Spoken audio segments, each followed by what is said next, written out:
Welcome back to another episode of Out of the Blank Podcast. Joe, it's a pleasure to have you back on the show. Would you like to introduce yourself to everyone out there listening, or do you just you've been on like 7 times, I think.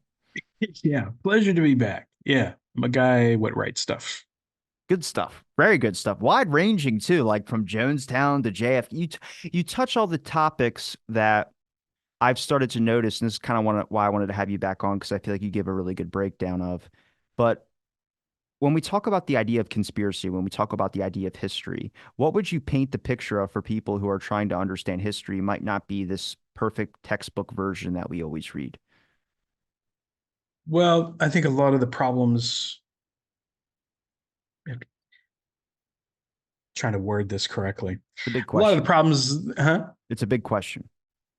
It is. And a lot of the problems that we're having now is precisely because more people are becoming aware that history is not necessarily what they told you about in school, or that the people who run things are not necessarily the public facing people who run things. And as a result of which, at this time, there's currently a kind of pincers movement that is going on to try and get people to stop saying things they don't like on all of these various social media channels and television and everything else, which was a lot easier to control before the internet, when everybody just accepted what Walter Cronkite told you. And so they've had to come up with this idea that people who are quote unquote into conspiracy theories are, violent extremists or are somehow dangerous, um, which is preposterous, really. Uh, Believing something different from the state doesn't inherently make you inclined to violence, because frankly, there's nothing more violent than the state itself. And this has been true throughout history. And that is the great lesson to learn in general. If you just study history for thousands of years, the entity that is creating most of the violence is always the state, not the individuals. So that's maybe a good way to start. Does that help you?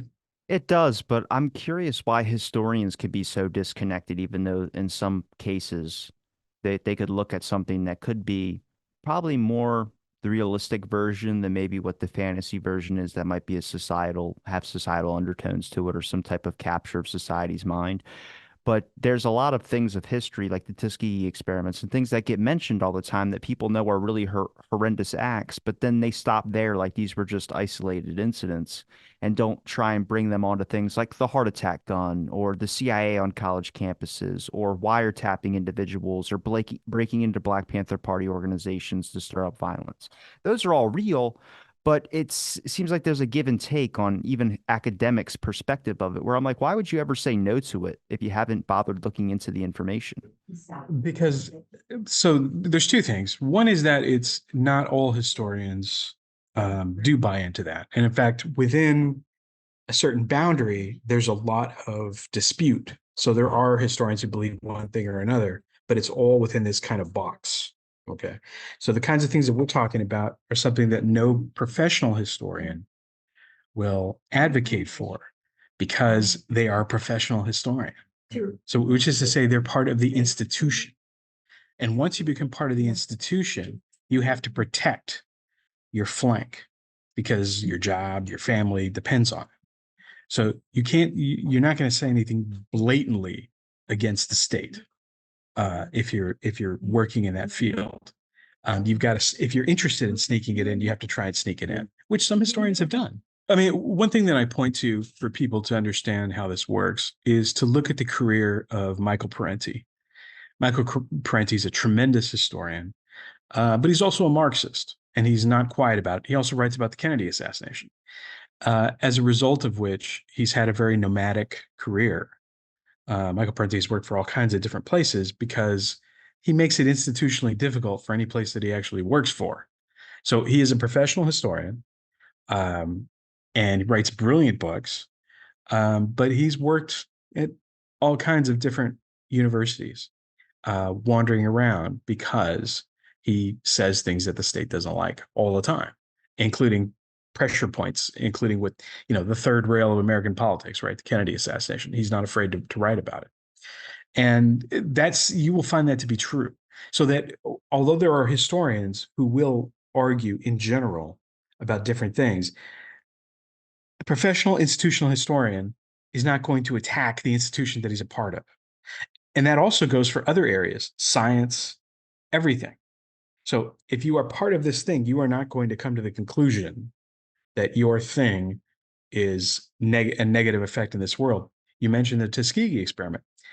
I point people to that all the time because the important thing about the Tuskegee experiment, besides the fact that it was a horrific attack on a class of people that they did not regard as people, which is, say, African Americans, Black people, it went on for decades, more than 40 years. So that means that you had these scientists that started the project, they worked on it, and then new scientists came on board, right, over the course of 40 years, it's two generations essentially, and nobody said boo. Even when these gentlemen had syphilis, and when a treatment for syphilis was developed, they deliberately withheld it from these men to keep up their experiment. And the horrible thing about syphilis, of course, is that when you have it, you transmit it to your wife, you transmitted it to your kids. It's a horrendous disease. Um, so that's an important thing to remember when you're looking at these kind of institutional factors. The Tuskegee experiment was allowed to go on for up until the 70s, which is just insane. And that should give you a hint as to what else is going on. Let's try and avoid that type of discussion because I know that will get flagged off YouTube. I just started hearing you say it. I was like, I know it's 100% fact, but dude, I already told you about videos I've gotten. They've changed their guidelines on harmful conspiracies. But I'm like, then when can you not talk about certain things? You're not going to be able to anything. And that's what they're pushing. So, I mean, this whole idea that somebody is not allowed to say something that is 100% fact and still get kicked off of YouTube or whatever, that should tell you something else about institutional power, institutional authority.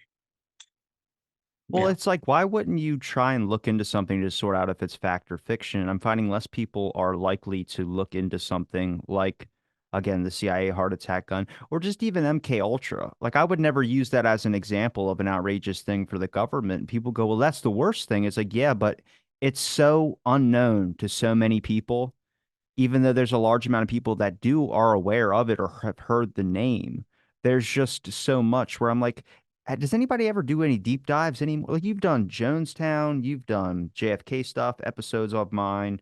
You've done so much research into a lot of political areas where you can kind of look at like the worst extremist examples are not just isolated incidents. They keep going. exactly. And you find the same people turning up over and over again. That's wholly because of John Judge. Because when I first met John Judge, he started talking about he didn't even talk about JFK per se. We were discussing how institutional power works in this country, and that's what led me to all this other stuff. So and what you find is that if you look into the Reagan assassination attempt, you know, everything, everything, the October surprise, like you learn all of this stuff that is generally not reported on, except it is, but it's in paragraph 22 of some story, and the news never continues it. They continue to always pull focus, and that's the art of what is considered journalism these days. You pull focus all the time. Don't look at this. Look at this thing. Oh, look at this thing. Look at this big, the big thing. This crazy guy took a shot at Reagan. Don't look at his family. That's not relevant. Don't look at the fact that his brother was going to have dinner with George Bush's brother the night after the shooting. Uh, like pay attention to none of that because none of that is relevant. The relevant thing is here's a crazy guy who tried to shoot somebody, and that's the story. Period. Slam dunk. And now, I mean, because I guess more people have become aware of this stuff because of the internet, the movement to shut down all this discussion has gotten fiercer. And in Canada, they're looking at like possible criminal proceedings, and they're writing a lot of crazy laws out there. And I assume that that's coming. That that what they would like to do is they sort of look at China and drool and say, this is the kind of control that we would like to have. We would like it to be more like North Korea. Like supposedly we're for freedom and liberty, but we need to make sure that people are not saying things we don't like. Well, let's try and find things that can relate to a bigger discussion that we've had before, which is the JFK assassination. Why don't we explain things that could not be interpreted or not be misconstrued as false information, things that are factual based when it comes to covert operations, discussing what covert operations are, discussing types of covert operations, discussing old government projects in the past that we've used to assassinate foreign dictators. These things that are not necessarily, I have academics on, a friend of mine that studies these. It's a field, but like, we talk about plans like Northwoods. That's the insane of the insane that gets I think in December of last year, it was getting chalked up to be a conspiracy theory because the document was so outrageous. Yeah. Yeah. And James Banford wrote about that, what, 20 years ago, I think is in one of his books. I can't remember which one. But yeah. And the thing is that it's a moving target.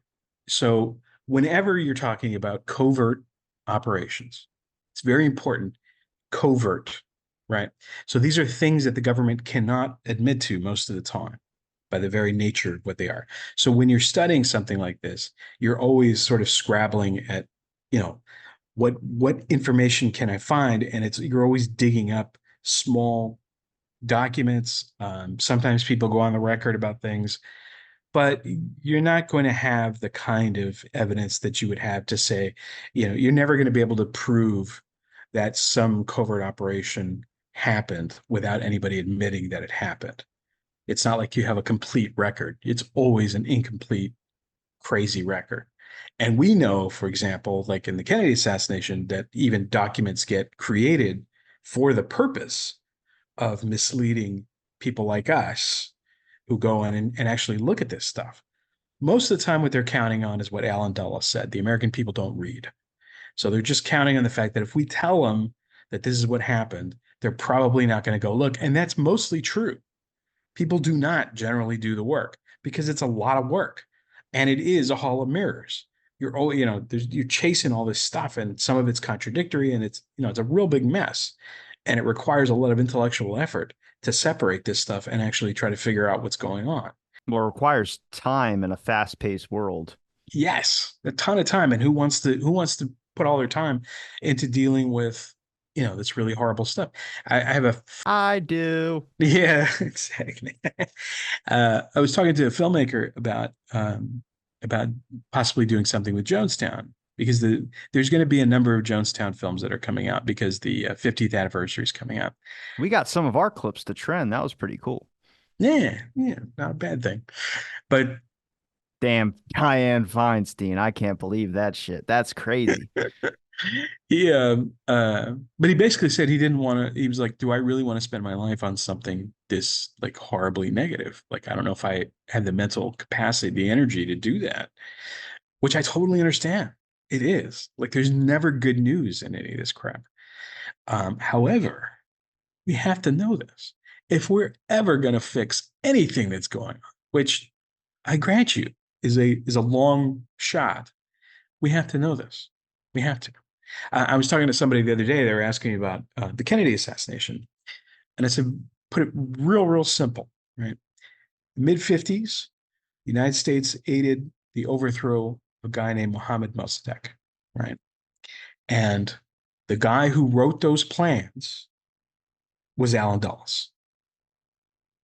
And most people think that Alan Dulles is a key player in writing the plans to overthrow the United States government, which I think is basically correct. So, and that makes sense because that's his job. So he just kept doing his job, but he did it domestically, where before it was in foreign countries. And you find that to be true with, guys like Bill Harvey, like guys that were actually like mechanics in addition to planners. So once you understand that, like once you start learning this stuff, that's when you start to find the connections. And I think that can be a hook for people too. When I was talking about Chappaquiddick, one of the things that like blew my mind is that E. Howard Hunt pops up again. Like, what is E. Howard Hunt doing at Chappaquiddick? He's investigating. He's investigating what happened, and he brought a disguise kit with him. Like, how crazy is this stuff, right? But that's what he said. So he is the guy that that information is coming from. What do you do with that, right? Because Hunt turns up like a bad penny.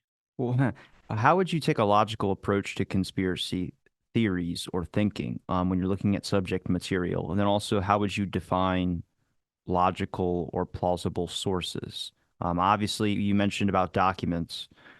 When you tell someone that, oh, we just don't have the documents for a covert operation, people tend to go, oh, that's just fitting. Like skeptics will say that. Will say, oh, that's just fitting. You can't find your proof. And it was like, well, when there's a lot of things that are intelligence secrets, they're not meant to be released. They're not meant to be in the public's information. Then people be like, well, that's just explaining why you can't show something. It's like, but you don't even look at the stuff I'm able to show. So I don't, there's not a win-win, obviously, but how would you go about looking at logical sources of information and really trying to validate if a claim is true or not? I mean, you strike me as a person that doesn't really take anything and go, no, that's not real. You probably would go, okay, let me look into that a little bit, which is a smart, logical approach, but it's not the norm. Yeah, and that's part of the point. I mean, that's basically what my whole book is. My last book, Tinfoil Hat Not Included, that's basically what it's about, is about demarcation. So this is demarcation, this fancy word that just means sifting through the chaff and trying to find what you're looking for. So the big difference is exactly what you said. So when I'm evaluating a claim, I don't give anybody credence any more than anybody else. So just because somebody is the chief of police doesn't make me more likely to believe what they're saying or the president or anything else because I have too much experience with how institutions function. So if you're making a claim, okay, let's look at what's out there and let's see if that has any relation to reality whatsoever because sometimes it doesn't. And the fact that somebody on the street says something and somebody in some high position says something, the person in the high position might be wrong, might be deliberately, and the person on the street might be right. You just can't use that to evaluate claims. You have to go and look, is there a basis to what that person is saying? And especially in this thing, one thing that you'll find is, um, especially in like a newspaper, somebody will say something and they will make some mistake. You know, they will say, this person did this thing and it happened in Paris. And maybe it didn't happen in Paris. Maybe it's in another city in France or something. And they jump on that and they make it all about that. But every other detail on what the person said is true. So a lot of times you're kind of looking at these things and evaluating them in terms of is what does the overall picture look like? So I like to look at the details and then I pull up. I go up. Does this appear to be more plausible than this other explanation? And if it is, then fine, let's go with that. Let's look at that. And you're evaluating these claims the same way you would evaluate any other claim. And that's the other big point that I make in that book is that the scientific method is exactly what you should be using. That is empirical evidence, but it's for everything. It's not just for things that authority tells you is correct. Argument from authority is the worst possible argument. And if you tell me that Michael Shermer said something, at this point, it's I understand where Michael Shermer is coming from, and I understand what things he might be truthful about, and I understand what things he's going to lie about.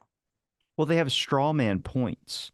Like, Occam's razor is a straw man argument when you really talk about the most simplest thing is obviously the answer and all these ridiculous things that get added on or tacked on. It's just added belief. And I do believe that in some cases.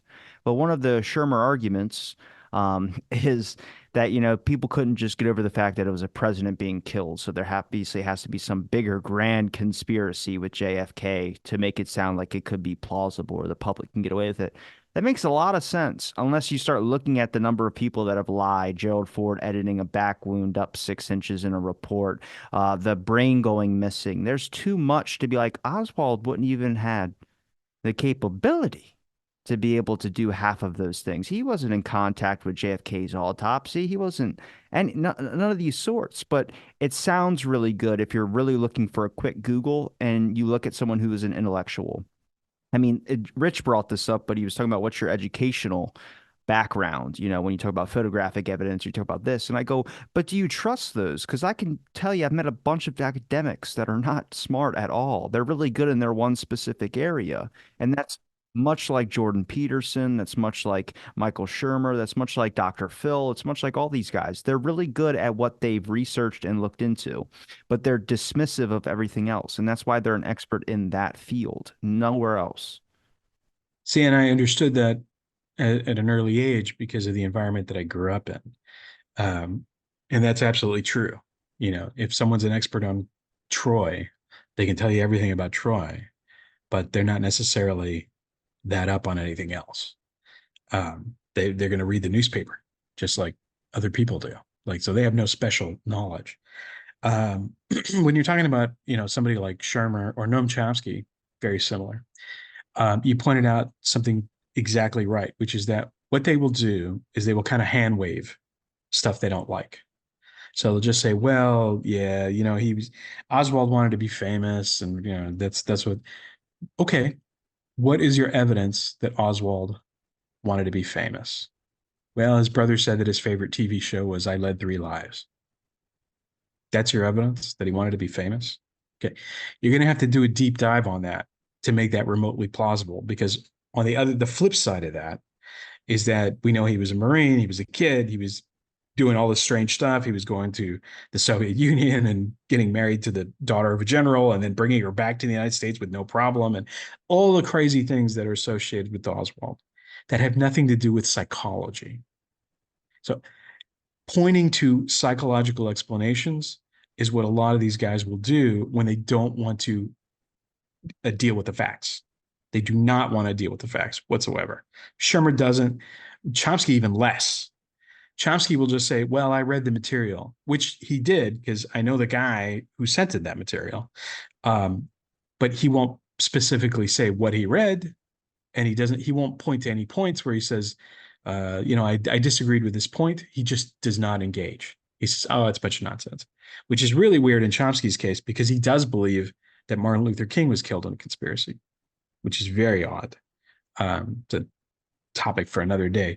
But the point being is that you're exactly right. Is that in any of these individuals, however brilliant their resumes may be or their reputation may be, you have to look at what they say like anybody else.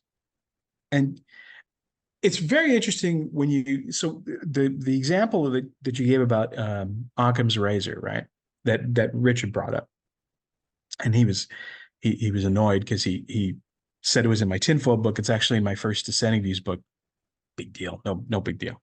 Um, but I wrote about William of Ockham, who was a he was in something called the Grey Friars since he was a child. Basically, he was a scholar, and the beginning of the 14th century. And what William of Ockham said is that you should not needlessly multiply entities, which comes to be the simplest explanation is always to be preferred. Fine, doesn't really work in biology. Our there's biology is a series of like lean-tos and strange pathways for things. If you try to apply Occam's razor to biology, you're going to be wrong every time because of the weirdness of how animals come to be animals, living things come to be living things. But the main issue is that it's just a piece of advice. It's like an Aesop fable. It's like look before you leap. He who hesitates is lost. That's basically what that is. And one day, a few years ago, somebody sent me this discussion on ResearchGate about Occam's razor. And somebody, I don't know how these guys found this, but they found my article that I had written about and they started arguing about it.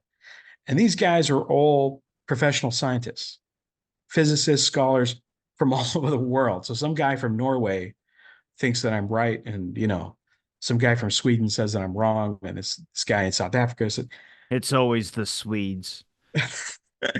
Well, it was just fascinating to see. Like, I assume none of them knew that I'm a quote unquote conspiracy theorist.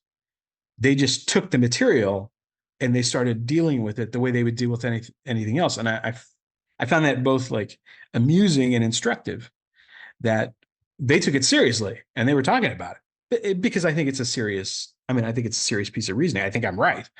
Um, but it was interesting to see that, because in another context that would never happen. Had they known its provenance, they probably would not have argued that. But I put a link to it on my website because I thought it was, just cool to see all these people from all over the world arguing about this stuff. Um, but that's exactly right. You have to continually, you're continually having to disregard institutional and this kind of authoritarianism that people gravitate to, because they have a lot to protect. Money, family, everything. They're invested. Yeah, but people are able to look up the truth for themselves to be able to prove that intellectual wrong, right? It's not something that's like there's so many things where I'm like, you can't really like Posner, all these people. I'm like, Mhm. guys, tell me you've seen this. You can easily Google. Like I can Google this, and the Gerald Ford wound will pop up, and that'll pop up, and they just nope, just like it's like a complete disregard for that, or that how does that relate to there being conspiracy? I was like, I don't know. Why would a future president lie about a wound to make in his terms, wound fit the single bullet theory? So it's like I don't no, he said to make it more clear. That's what he said. Yeah, yeah. He said for clarity. So Yeah, I was like, I why would you not consider that a little bit suspicious? Doesn't mean Gerald Ford was up in the building taking a shot or taking a shot from the knoll. It just means like, why would you be trying to fudge evidence and just not report the facts? If you're telling the truth, then there shouldn't be a problem here. that's the point. That is the point. Especially after Watergate. The idea for someone to be all fired up about conspiracies and say, well, conspiracies are crazy after Watergate is ridiculous. Like, what are you talking about? And in fact, almost everything that happens in modern life is the result of a conspiracy. And I talk about it in my book. And I don't mean like big things, I mean small things. Like, if you work for a financial center, you work for a bank and you're a teller, do you know what the hell's going on at your bank? Like, are you invited to the big meeting where there's 12 people around a table deciding the future of the bank? No. I used to work for USAA, right? Uh, I always imagined that I go up to somebody and say, hey, I have this crazy conspiracy theory. I think that the board of directors of USAA are doing things without our knowledge and without our participation. Is that a conspiracy theory? No, it's just the way it functions, right? Not everybody is invited to the party. And so the decisions that get made that affect your life, you are not invited to, which, by the way, that's the truth for almost everything, right? We are born into this, whatever society we're born into, and there's a thousand decisions that are made that have nothing to do with us.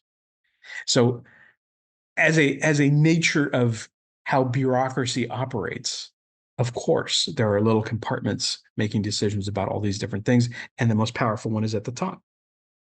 I mean, how is that even controversial? And yet it is. You're a conspiracy theorist if you say things like this.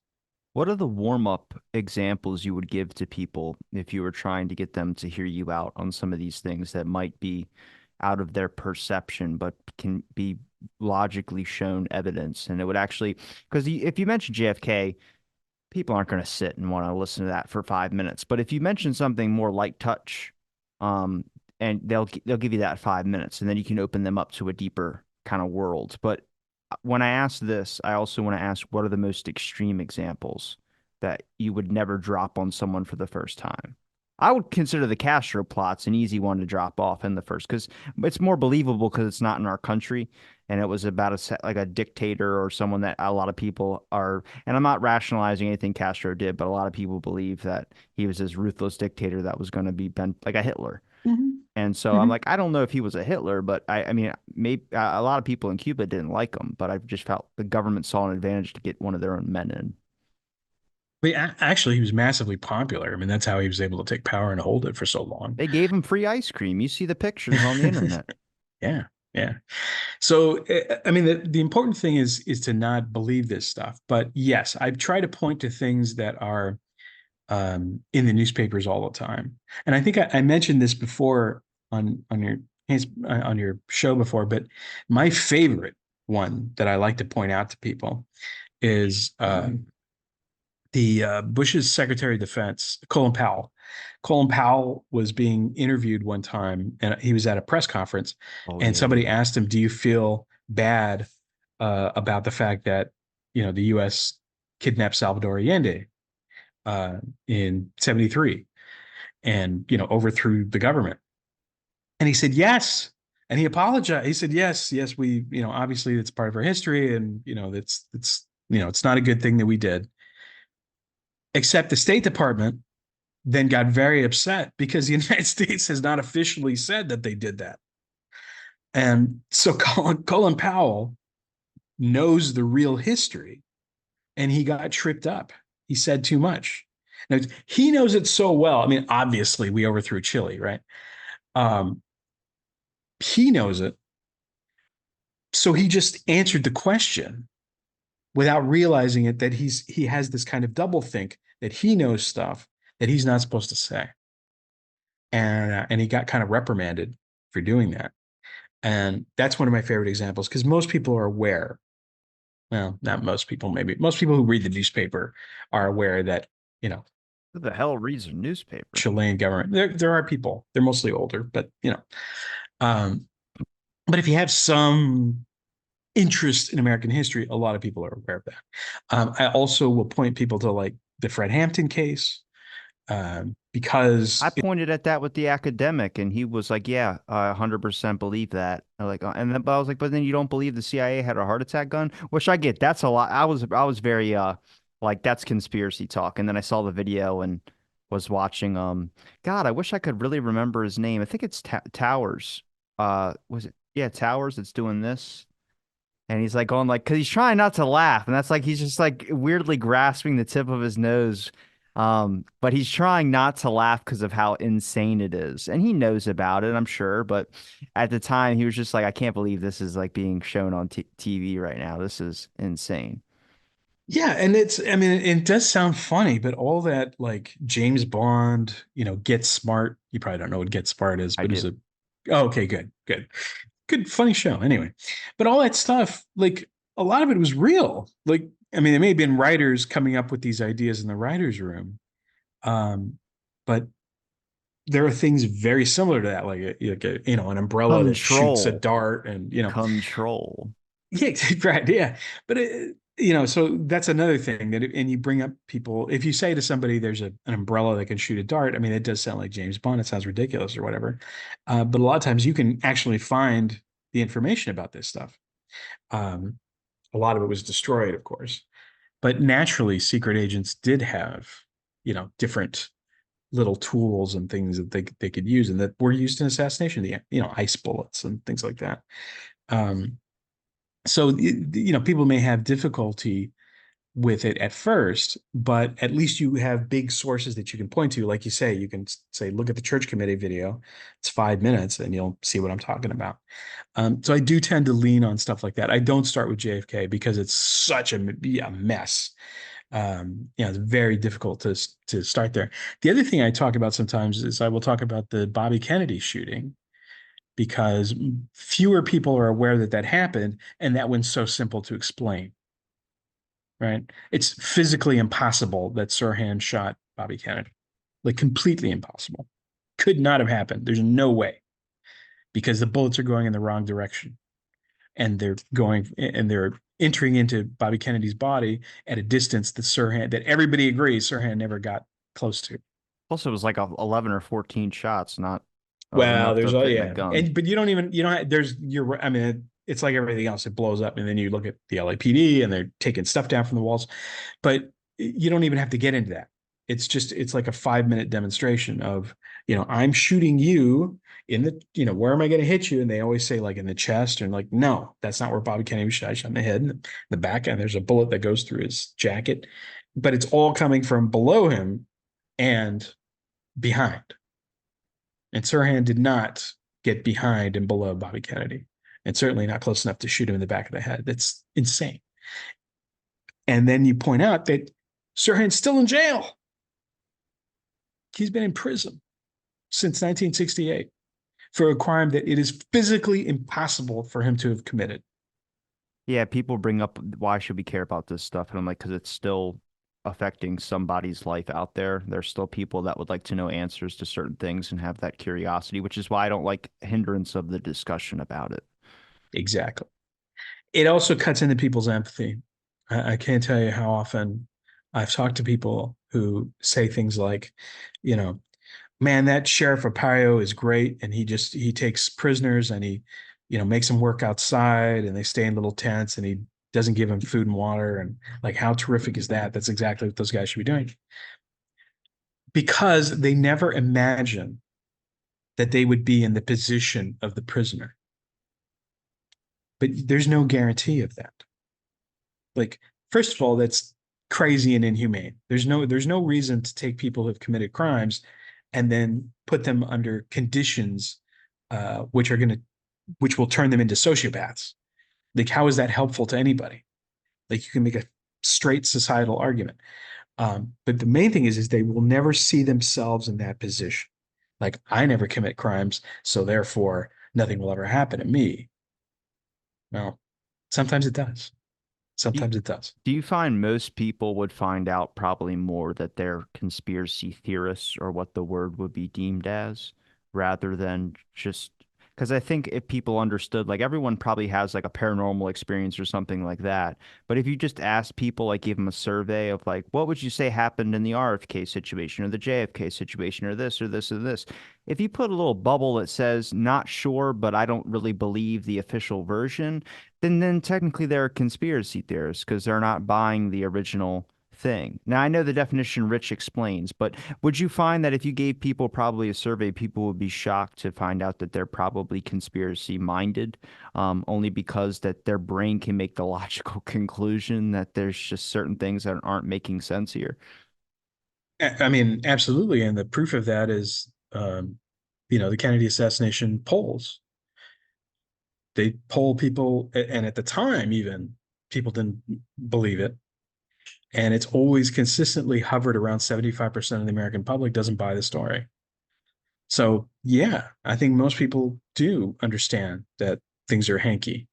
Um, and they may not consider themselves conspiracy theorists as such because that label has become so derogatory. But yeah, most people understand. I mean, most people are aware they're getting screwed. And I've said this before, but even Trump supporters are not wrong that they're being screwed. They're just not right about it being the fault of immigrants and black people. That's the crazy stuff part.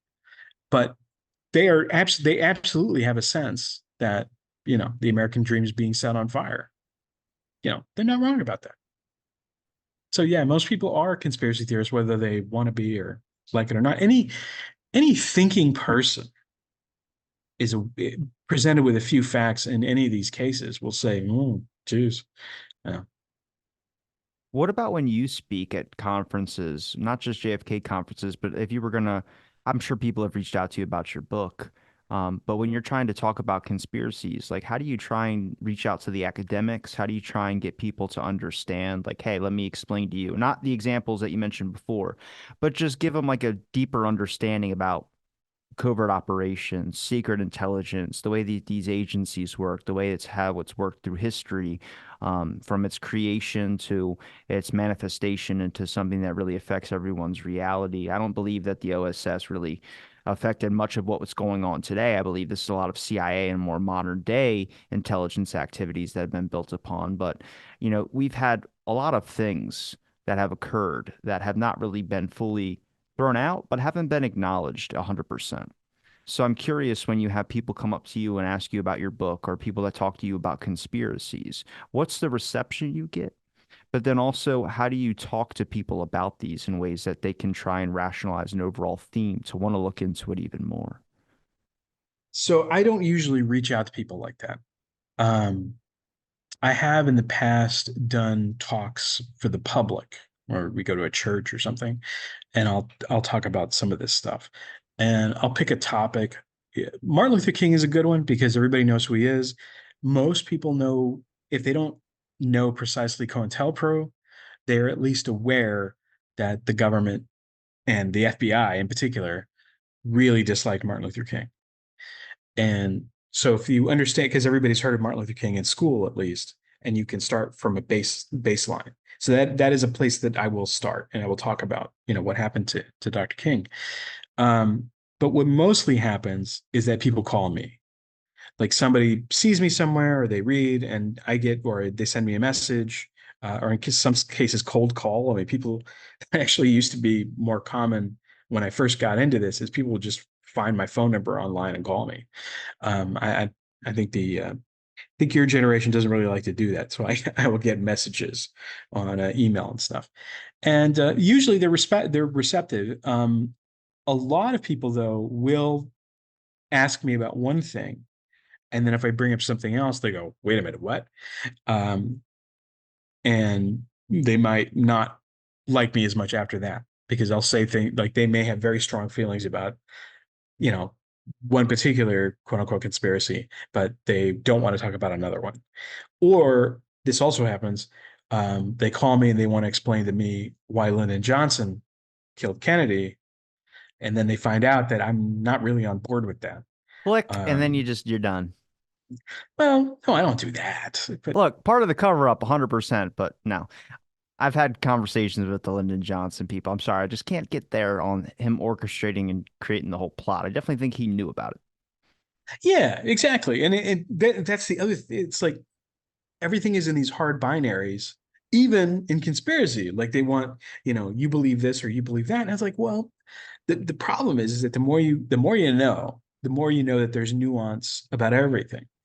Um, but if it turned out that Lyndon Johnson gave the order, then fine. Like I'm not opposed to that. I just think it's unlikely because I know how these things happen and they're institutional in nature.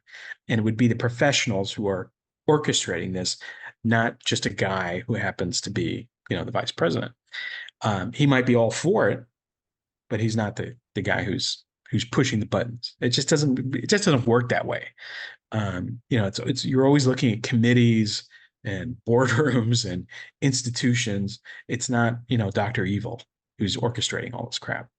Um, and some people don't want to hear that. They want to hear, this is what happened, blah, blah, blah.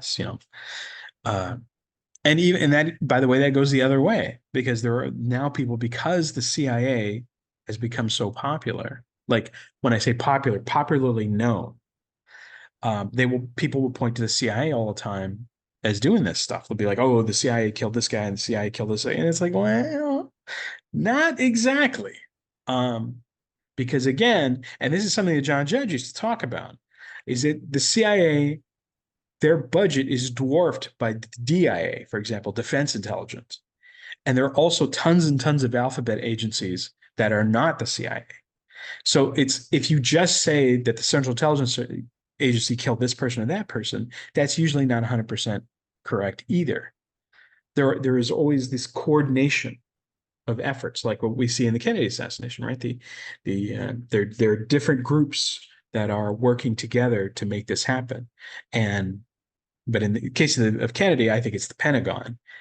But it's important to understand that all of these things mix together and they may be allies. Like, for example, the FBI and the CIA may be allies on one thing, but they're not allies on everything because the FBI has their own agenda that they're trying to do. And this is true for everything, all these little pockets. It's exactly the same, really, as like as countries. Sometimes countries are allied on one thing, and sometimes they're not allies on other things. The same thing is true of these little bureaucracies that have been created. Same thing. But again, that's more complicated. People don't want to hear that. It's like, oh, sorry. You got to do a bunch of work. I'm going to change it up a little bit, but I'm going to ask you what's the definition of the CIA or what the institution's definition is compared to what you've learned from about what the CIA actually does. And also, I would say the public's, well, I wouldn't say the public's reception of it, but more about the workings of it. I mean, I hate to put it like that, but obviously there's varying viewpoints on what the Central Intelligence Agency actually does. But I also want to go through the CIA, the FBI, and then hopefully we can get to the NSA because I couldn't tell you for the life of me what the hell they do. To be 100% honest with you, but I've heard a lot of people and I've looked at their JFK documents. They don't trust the FBI or the CIA. Right. Yeah. No, that's true. And again, going back to John Judge, he always used to point to this video of which is probably still on YouTube. I think it was Senator Inouye and I'm pretty sure it was Senator Inouye who asked a representative from the NSA to see the charter. Now, a charter is the foundational document for an agency to exist, right? Like I've talked about before, Ian Fleming wrote the CIA's charter. Um, so this senator wants to just see the charter of the NSA, and the guy tells him, well, I think that's national security. And he says, okay, we'll go ask your superiors or whatever. And they come back and he says the same thing. Like, and in a ways, like he's blown away.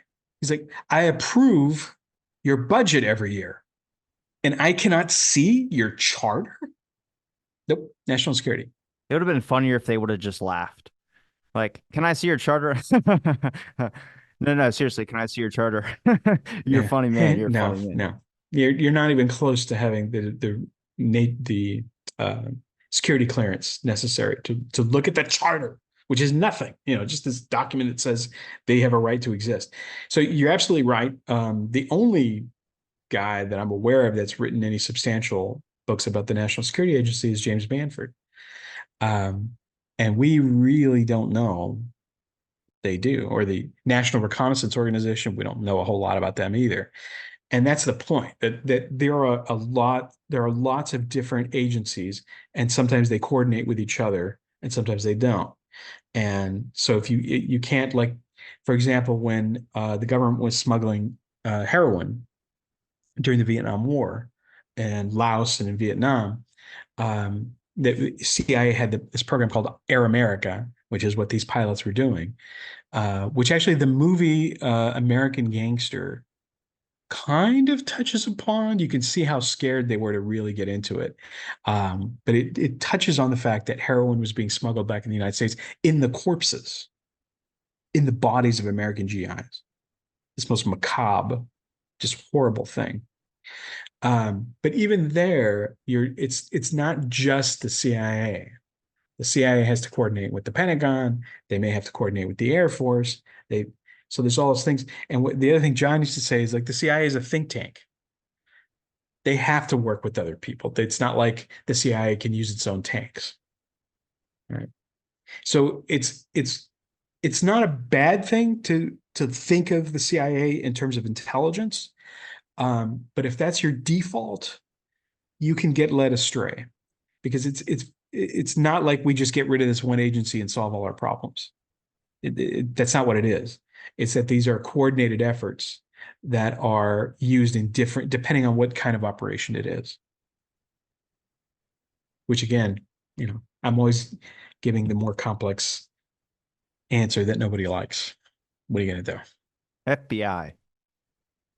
FBI, well, I mean, the FBI is the basic difference between the FBI and like the CIA is that the FBI is not supposed to have any foreign agenda. It's only a domestic agenda. So they only operate in the United States. But the FBI, especially under Hoover, which essentially, while Hoover was in charge of the FBI is basically synonymous with Hoover.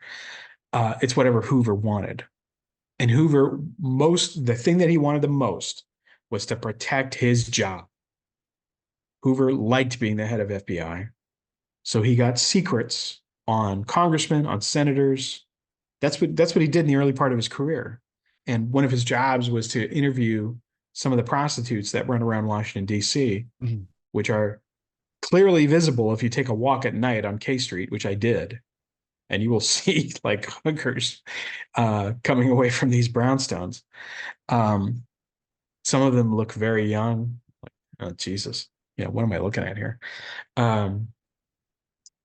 And because of that, he was solidifying his power. And what Hoover used to do is he'd go up to some senator or something and say, hey, listen, We got these pictures. We found out, you've been stooping this blonde at a hotel or whatever. And, obviously I don't care about this, but if the Soviets were to, or your enemies were to get a hold of this would be bad. And the center would get the message. I'm like, okay, so what's your agenda again? So that was a way to consolidate power for himself.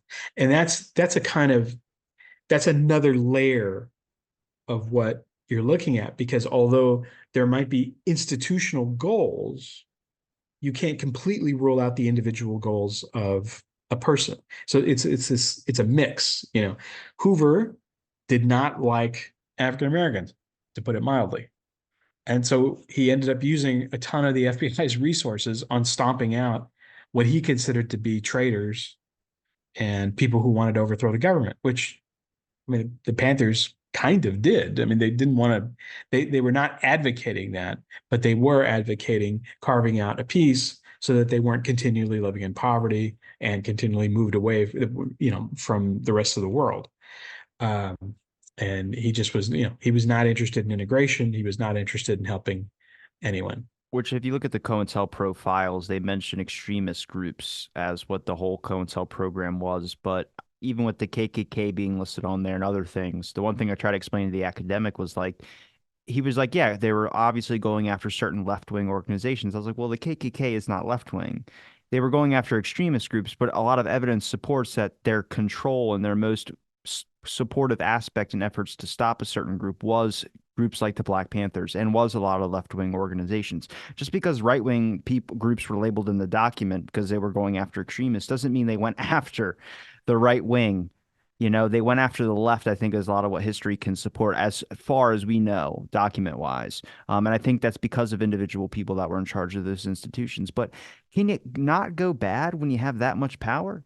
I mean, it couldn't just be Hoover, it could be anybody. But the fact that so many people were scared of Hoover because they thought he had a blackmail file. That Well, he is not, did. dude, that's just like, I mean, take a deeper insight into history on that one, but good Yeah. God. The family jewels. Yeah. No, he did. He did. Absolutely. Um, and the FBI, so they have to police things. So they were looking at, you're right, they were looking at certain extremist groups. But also, the thing, and some people get mad when I say this, but it would be like if the Gambino family killed all of the Colombo family, you would say, well, the Gambinos are anti-crime. No, right? They're not anti-crime. They're anti the Colombo family cutting into their own profits. So you have to look at it that way. So it's not just that you have this, like, these organizations have this overriding dependence or allegiance to truth, justice, and the American way. I mean, it is as they see it, but some of this is just getting rid of the competition. Oh no, 100%. I believe obviously the FBI is not above any organized crime. I think we can look at that throughout history and show that they've actually probably done worse things than any mob figure, any mob movie we've ever seen get done. But I try and find things where you have to report the correct information. And when I say that is a lot of times COINTELPRO is explained as terrorizing left-wing organizations.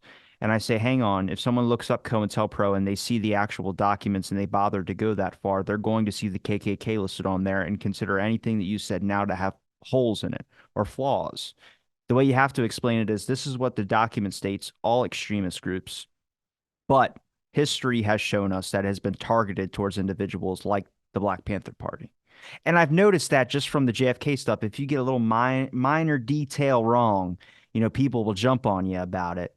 And it's like, okay, well, we can make those conclusions, we can connect those dots. But this is actually a really good question. Why is there so many connections in the JFK stuff that don't make fucking sense? I mean, hate to say it like that, but there's like, why do I need to know that the sister of this person was also on a date with this person the next? I don't need to. But that's something you find out because you're digging in. And you mentioned an example earlier. I wasn't trying to use that one, but that is a really interesting example about the Reagan shooting, and then afterwards his brother was having dinner with George Bush. But how do you come across? How do you explain all the connections without making it sound like, all right, there starts to be like a fantasy thing to the public's perception? Yeah. You know, if they've Yeah. never heard of it before and you're going off talking about that Oswald's mother used to sleep around with a mob person, or you talk about Yeah. JFK and Marilyn Monroe and then RFK with Marilyn Monroe, everyone just starts going, man, this really sounds like a good Hollywood movie. Well, some of that is done on purpose. Um, some of these breadcrumbs have been left on purpose. And I've always balked at including Marilyn Monroe in this stuff, basically for that reason. I mean, first of all, uh, was there something strange about her death? I mean, sure. Um, but that has nothing to do with the political aspect of it. And that's what my primary interest. I mean, somebody can be interested in, you know, presidents who sleep with other women or whatever it is. That's fine. But that's not what I do. Like that's not relevant to my work unless that has something to do with a specific assassination. And I kind of, it's funny. Uh, the comedian Richard Belzer, who has written, well, he's alas passed on, but he wrote three bestsellers uh, in his lifetime about the Kennedy assassination and Hit various list. things. Yeah, Hit List. Yeah, it's a pretty good book. It's kind of a Penn Jones book. But Belzer would the things that he would get excited about, and I saw this, in person. Like we were shooting an interview with Belzer at actually at Dick Russell's house, and Belzer started talking about Marilyn Monroe, and he got so upset that he couldn't continue, and he started walking around the room going, "Ah, geez," and so he had some connection to Marilyn Monroe was a big thing in his life, and that's fine. Like that emotional connection is that's him. We're not going to use it in the documentary because I don't think it has anything to do with the Kennedys. Um, what does this have to do with anything?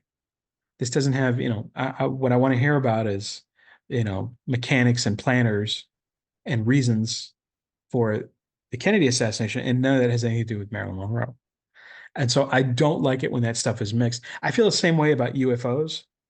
The one exception I will say that not UFOs in general, but just that UFOs have nothing to do with the Kennedy assassination.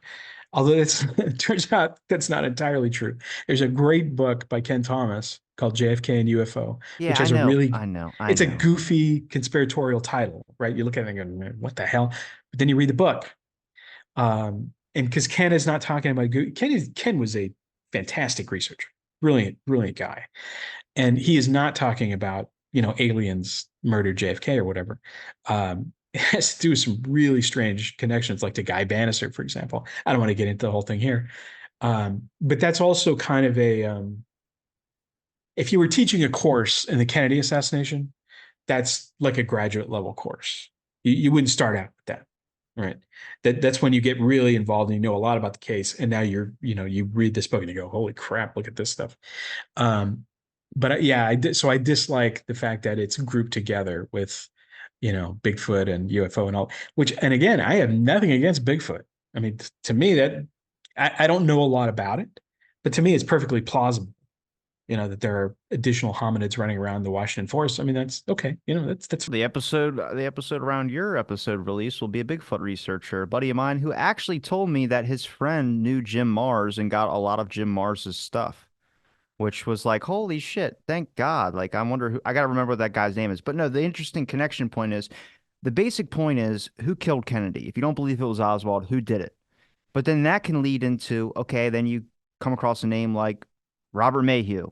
And then coming across that name, you find out he's related to Howard Hughes. And he gets stuck into this, or not related, but he has some relation or friendship with Howard or Howard Hughes. And next thing you know, you're diving down this eccentric billionaire's life and you've lost the original point, which was who took out Kennedy if you didn't yeah, believe Lee Harvey Oswald. I mean, out of anything, you join these forums on JFK, and you've known because you've been involved in the community for however long that you start to see that everyone has like these really weird independent niche details that have nothing to do with the basic point.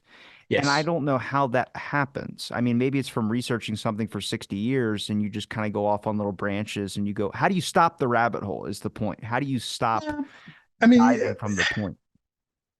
I don't think you stop the rabbit hole by telling people not to pursue rabbit holes. Do it. And Yeah.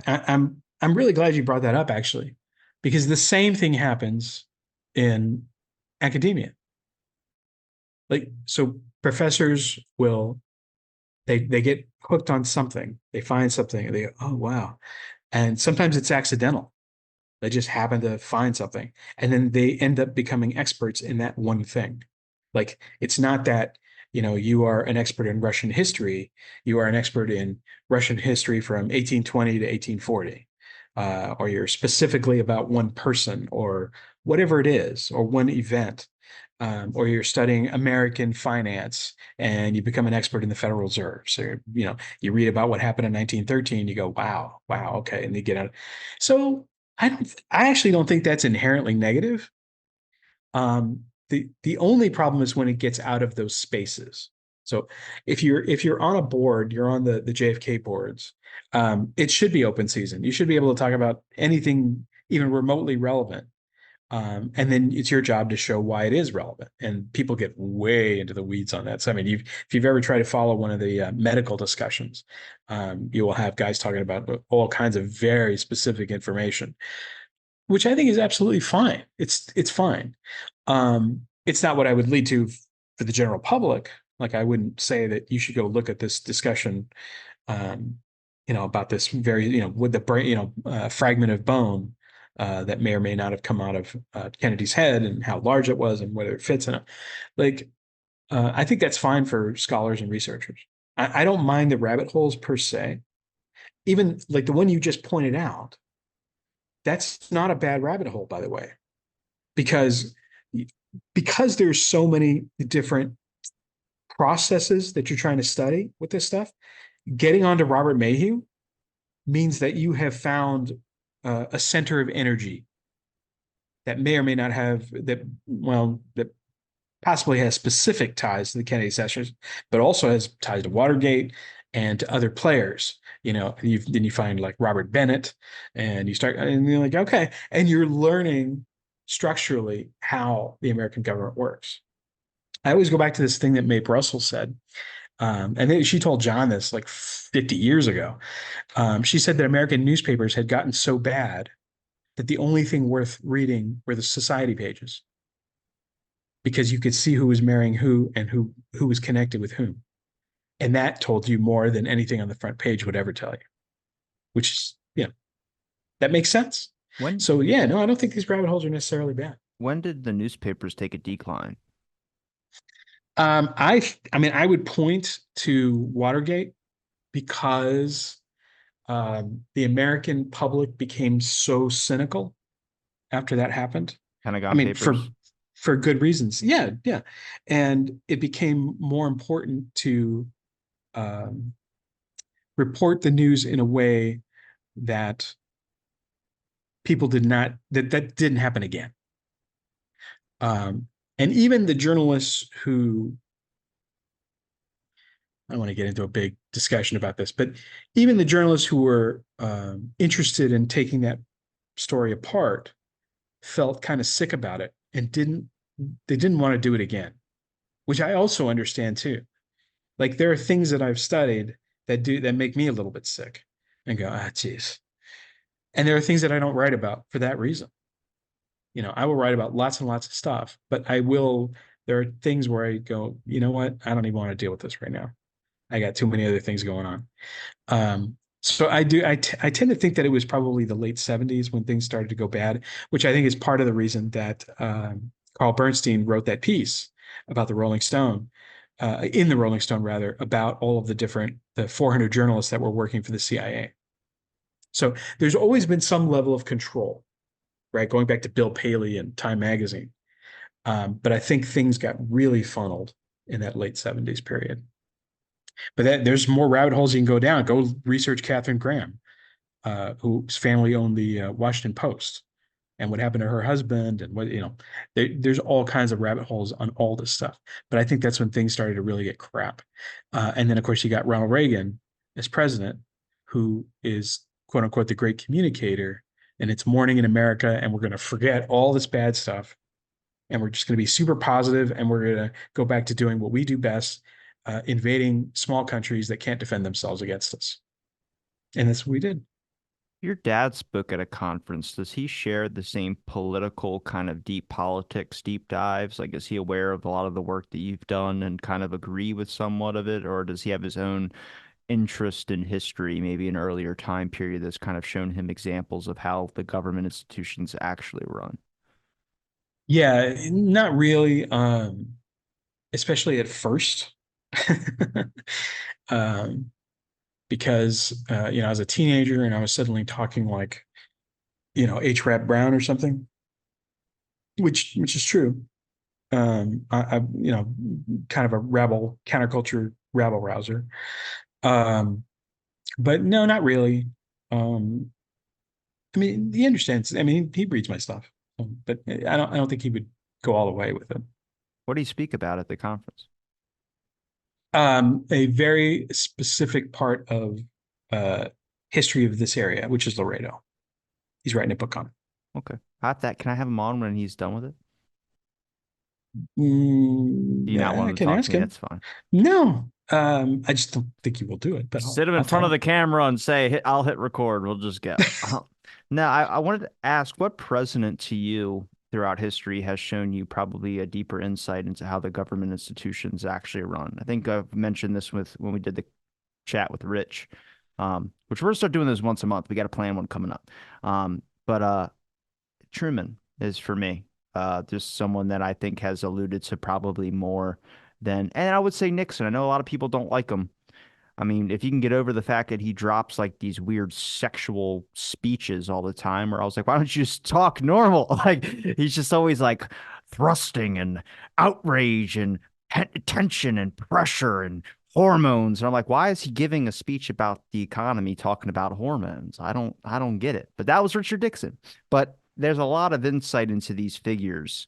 And Truman has really kind of set the example for me, especially when it comes to a death that is still getting debated about today by the government and its investigations, which is the death of Dag Hammarskjöld, um, who the UN has not made an official conclusion on what exactly happened to Hammarskjöld.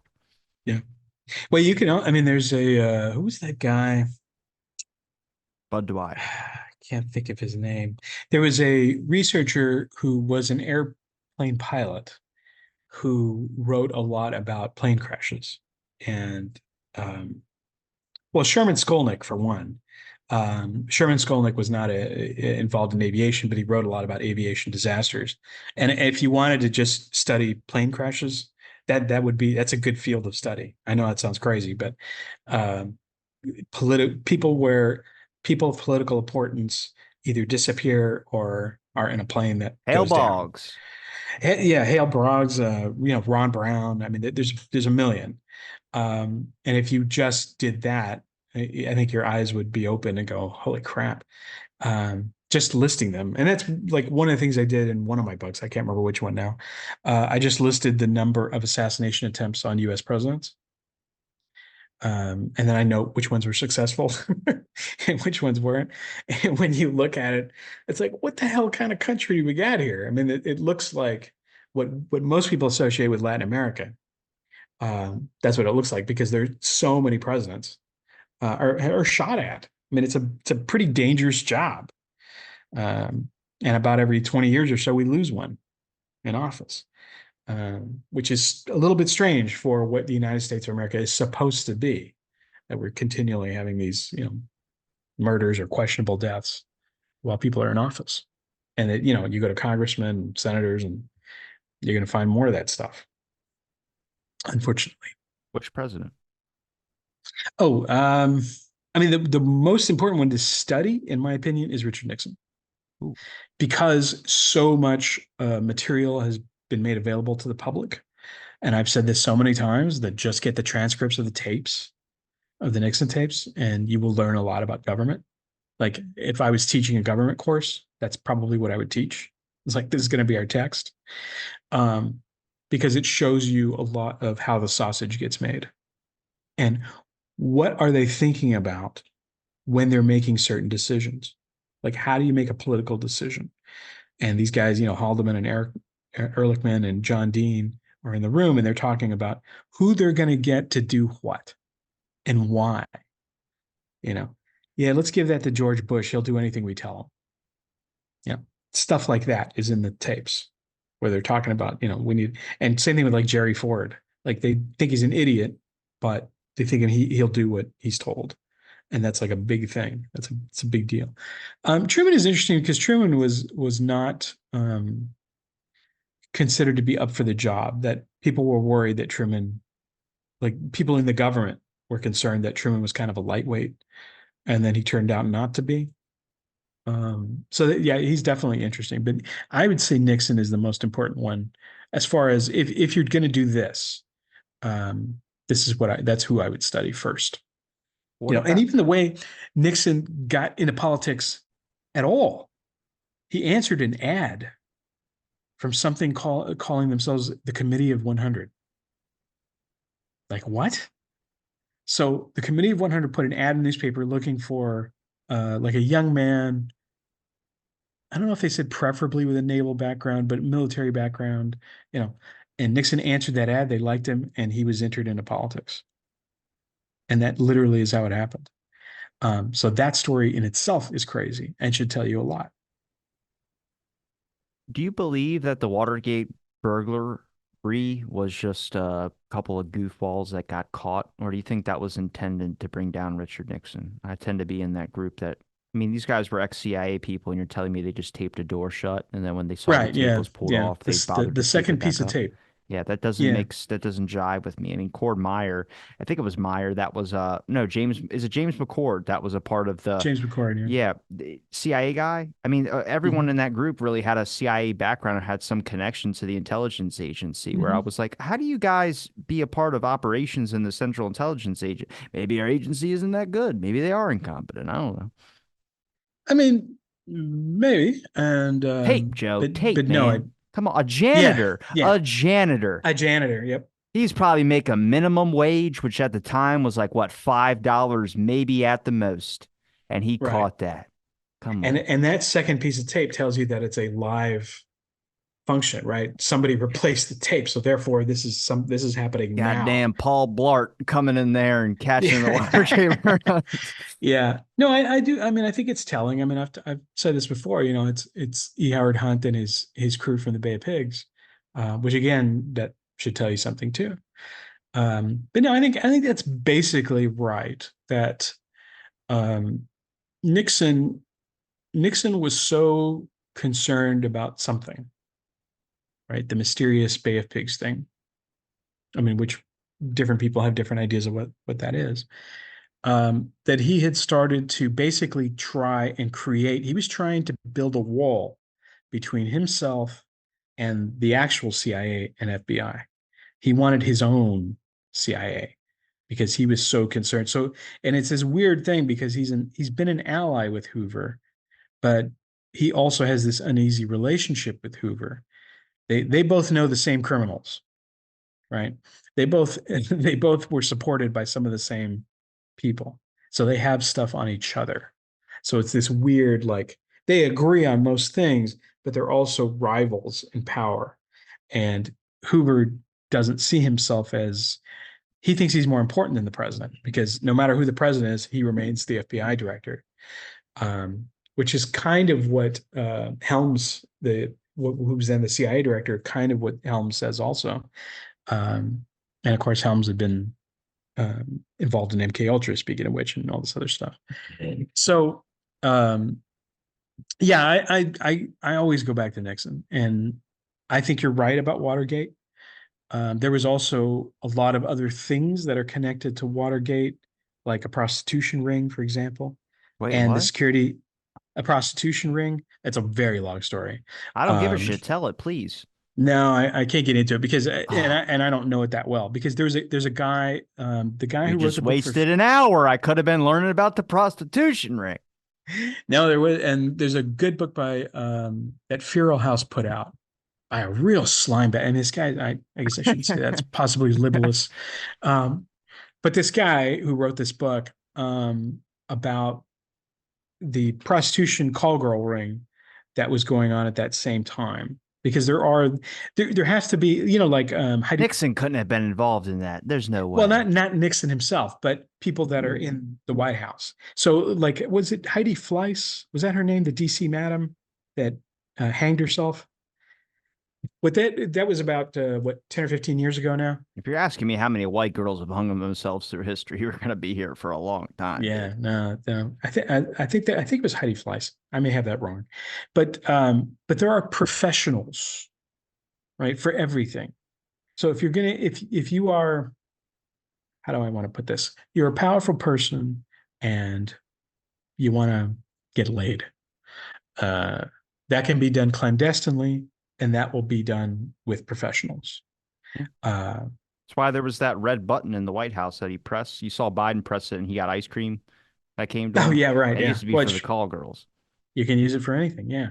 But no, that was the thing that happened. There's also the Securities and Exchange Commission, because again, as John pointed out, the SEC was on the floor above where the Watergate people were putting their bugs in, which means you would have been able to get stock tips like 30 minutes or so before they were announced. This is like pre-internet, pre-everything. So if you were listening, you might get a tip on a big gain or loss about half an hour before anybody else, which means you could make a lot of money doing that. I mean, what do you think the theory was for breaking into Watergate, if I ask your personal, because there's been a lot, and I didn't think this was controversial. At least I thought we had an answer. But apparently there hasn't really been a full definitive conclusion of why the Watergate burglary ever happened. I've swayed more towards the Howard Hughes stuff. There was two campaigns that were donated, or Howard Hughes had donated. One was with Humphrey and Nixon, which is where we get Nixon Burger, which is the donation to the Donald Nixon, his brother, burger chain restaurant. And then there was another one that was donated directly to Bebe Reboza, who was a person that was connected with Richard Nixon. And I mean, if you look at Nixon before he resigns, he makes a statement about the loan. He talks about that he was a president that didn't have any money or backers, and he was trying to do this out of his own, which I mean, if you believe it or not, but it's just him saying that and acknowledging that and him thinking that was what really took him down makes me kind of sway towards he was looking to get rid of that information or any information on the Howard Hughes loan because obviously people knew about it at Donald Nixon's opening to his restaurant, they had a banner and Nixon's in front of it, standing there with like his thumbs up and like a really cool but the banner's in a different language and it says ask him about the loan on the banner. And then they open up fortune cookies and inside the fortune cookies, they're all laughing at communism. Ha, look how funny it is to have fortune cookies. And it says ask him about the loan. So someone was aware of it and someone was trying to bring out that greed aspect, but I think that's what sunk him. I mean, what do you think was the purpose of the Watergate burglary in your perspective? I mean, I do think that ultimately it was to bring down Nixon because Nixon was becoming a real problem, and not necessarily. So what I was talking about before, what Nixon was trying to do, but it's also true that Nixon was drinking a lot, um, and he would wander like the halls of the White House drunk, talking to the paintings. So they may have also been concerned that he was not stable anymore. God, I used to think all the time in my head, like, if I could be in one place in time, where would it be? Where he could just be like, just be standing there like a ghost, and not. I was always saying the sixth floor at the exact time that the shooting happened to see if there was actually anybody up there. But now I would take it back and be in the halls when Nixon's walking around drunk. I'd love to hear what he's saying to these Yes. paintings. Yeah. Very There's a great passionate, astute. I'm like, you psycho, you fucking psycho. uh, look up a film called Secret Honor. It's actually by Donald Freed, who was the guy who said all those things about Jonestown. But Donald Freed is a really good writer, and it was a play. It's a one-man play, and it's Richard Nixon alone in his office after he's been removed from office. And the sort of the premise of the play is that every night Richard Nixon sort of gets drunk and talks to a tape and makes up new excuses as to what happened. But Freed had done a lot of research, and a lot of the things that Nixon says in the movie are absolutely correct. Like he gets a lot of that stuff right. And I always, if you have any interest at all, watch that. And it's kind of like being a ghost in the room with Richard Nixon because he's the only guy and he's talking all this stuff. And he talks about the Committee 100. He talks about the Bohemian Grove and all the stuff he doesn't like about DC political life. It's fascinating. Um, yeah, in one of my own plays, these guys build a time machine, and one of them says, "Wow, we can use our time machine to go to the sixth floor and stop the Kennedy assassination." And the other guy says, "How would that stop the Kennedy assassination?" Because there's nobody shooting from the sixth floor. So obviously, that's not where you're gonna. If you're gonna use your time machine, it's not gonna be to go there. That would be the last place you'd go. Um, but yeah, no, I mean, I kind of agree. I would love to be there. I'm totally fascinated with Richard Nixon. I mean, he's a fascinating character, and he was also a mess. Like he was a very intelligent guy who was not very wise, who made some really bad decisions and got himself into real trouble. And he was also like his actions with Kissinger and invading Cambodia, like totally indefensible. That is psychotic. They burned a lot of peasant farmers for no reason whatsoever. And there was never any real strategic reason to be in Vietnam anyway. I mean, that was just so that Raytheon could get paid, essentially, like these different companies who build this equipment to keep the war going. And, Now, Bell Helicopter. I'm friends with academics who are very critical on the Nixon stuff, and it's usually when you pop up books about Nixon, it's either friends of Nixon's or people that were around when Nixon was like, his prime, either in his office, like Jeff Shepard I've had on. But then I have other people that are very critical of Nixon, and they talk about how there's this apologetic view of looking at Nixon, and like there's this kind of reversal of trying to bring out like, oh, he wasn't as bad oaf like we all thought he was. But they're like, no, he was an oaf, and they just go really critical on him. And I go, yeah, but when your description of him doesn't fit what I can look up in video and see of Nixon talking. I mean, I'm not a conservative. I don't believe in any of those. I don't believe in a political party at all. But when I look at Nixon's older kind of speeches and things of that sort, did you freeze on my screen? Okay, just making sure. You were very still. I was like, good God, did I lose you? I'm Bl practicing. blink every once in a while. Damn. No, it's just but I'm looking at his speeches and he was talking about that we need to take care of the drug culture that's out there and it is ruining the freedom of democracy or just the idea of democracy and what this country stands for. It's corrupting all these kids' minds. And I go, I don't disagree. I've never wanted to ban it. But I've been very, very careful about having both sides of the legalization argument on my show because of the fact I am concerned about when we quickly go the 180-degree way that we've gone in the past, we tend to miss hurdles. And those hurdles could be safety of children. They're able to get a cake pop on the street for 1,500 milligrams when you could smoke 10 bowls back in the day and could not get that high. So there's starting to be a lot of research on paranoia and really large schizophrenia and psychotic symptoms that come with marijuana now because of the fact that it's been so upgraded with the newer technology and newer processes. So when I hear him say that, I go, I like what he's saying, but I just think that he wasn't very good at implementing a lot of the things that he talked about. And that's like with every president, there's been very good speeches and stuff of that sort. But I go, he definitely wasn't an oaf. He wasn't someone that was like, oh, call up with his pants down, dumb Richard Nixon, that history has kind of remembered him as. I go, he could have easily exposed so many political figures with everything that was going on, but he chose to stay silent because either he believed in the keeping the secrecy of the intelligence agencies or any of that. But he could have put everyone on blast and he didn't. And I go, we have to question why that didn't happen. Mutually assured destruction. Still, he was already going down. Yeah, but that's not the only thing that can happen to him. Yeah, but I feel like you could light up the intelligence agencies worse than that. Nobody Hoover's knows. in a dress, and then you just drop the mic and walk out. No, nobody knows more about what happens to presidents who get out of line than Richard Nixon, right? I mean, he knows, He like knows. he knows, like whether he was involved directly in the Kennedy assassination or not, which I don't think he was, but he knows, I like what happened. want to get a shirt that says that. He knows. So yeah, no, I think it's the same principle that we applied to the Soviet Union. It's mutually assured destruction. And in fact, I think most politics works on the same principle. That the reason that more people don't step out of line is precisely because of that. They don't say, "Oh, that guy's a pedophile," or "That guy's this or that," because they are too. I mean, they know what crimes they've done, and that's what all the Yale stuff is about. The secret society stuff is you tell everybody your innermost secrets, and then you trust them for the rest of your life because they know your innermost secrets.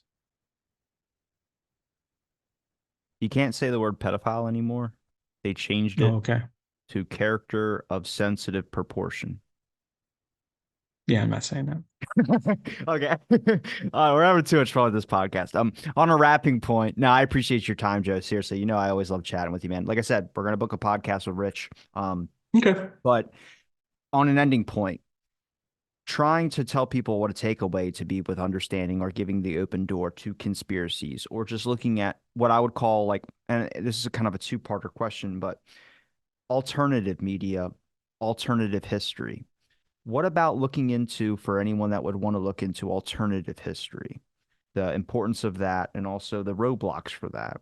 But then also, how do you feel as an alternative history person to be on platforms like my show that are just alternative media, which I wouldn't even really consider myself media, but we're not respectable in the sense of like an actual institution that could give you the time. And I wish I did have that, but I don't.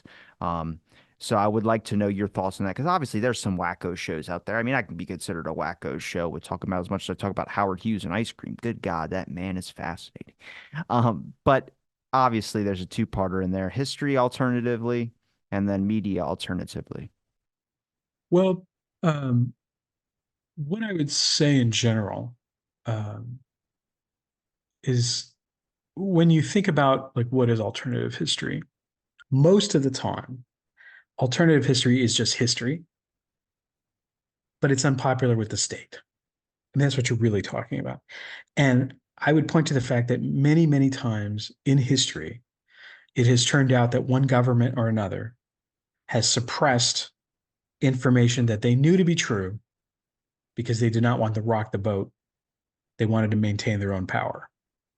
So part of it is just not even thinking about it as alternative history or alternative media. I mean, I understand it is because it's marginalized, but most of the time we're just talking about actual history. And we do history the same way other historians do.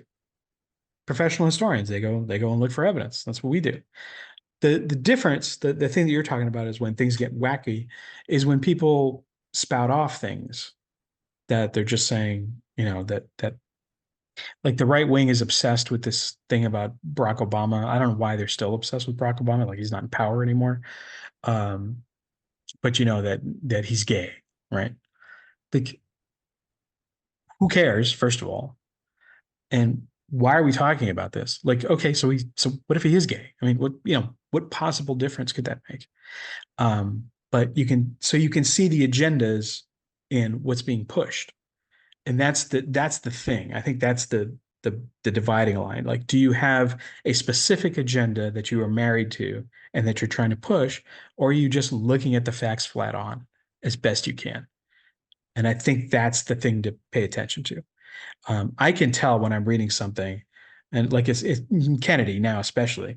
Start reading a Kennedy book and they start saying all this stuff, and I go, "Oh, okay, yeah, I know what this guy's doing. Like this is a mob did it guy, or the first page is about Marilyn Monroe.